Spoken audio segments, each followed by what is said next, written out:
कुठल्याही अभ्यासक्रमाचा निकाल 45 दिवसांच्या आत घोषित झाला पाहिजे हा नियम आहे, पण या नियमाकडे संत गाडगेबाबा अमरावती विद्यापीठाने दुर्लक्ष केल्याने याचा फटका शेकडो विद्यार्थ्यांना बसलाय। एकीकडे विद्यापीठाने त्यांची सर्व कामे ऑनलाईन केल्याचा दावा केलेला असताना विद्यापीठाच्या अधिकृत वेबसाईटमध्ये असलेल्या तांत्रिक चुका तसंच अनेक अभ्यासक्रमांचे उशिरा लागत असलेले निकाल पाहता याचा फटका शेकडो विद्यार्थ्यांना बसतोय। उशिरा लागत असलेले निकाल आणि वेबसाईटमध्ये असलेल्या त्रुटींमुळे विद्यार्थ्यांच्या समोर वर्ष वाया जाण्याचा धोका निर्माण झाला।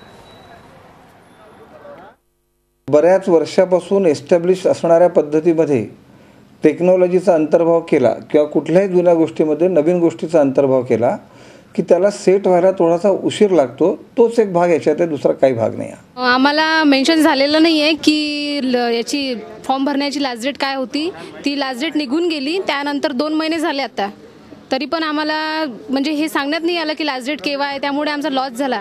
आता तरी आम्हाला तरी असं वाटते की आमचा म्हणजे वर्ष वाया नाही गेलं पाहिजे। ऑनलाईन डिक्लेअर नाही झालं की लास्ट डेट काय, आणि मी प्रॉपर कर्नाटकची असल्यामुळे मी ऑनलाईन चेक केला तर त्यावरती दाखवलं नाही। तर त्यामुळे अशी 20-25 मुलं आहेत ज्यांचा फॉर्म लॉ डिपार्टमेंटचा भरण्यात आला नाही। झी 24 तास रहा एक पाऊल पुढे।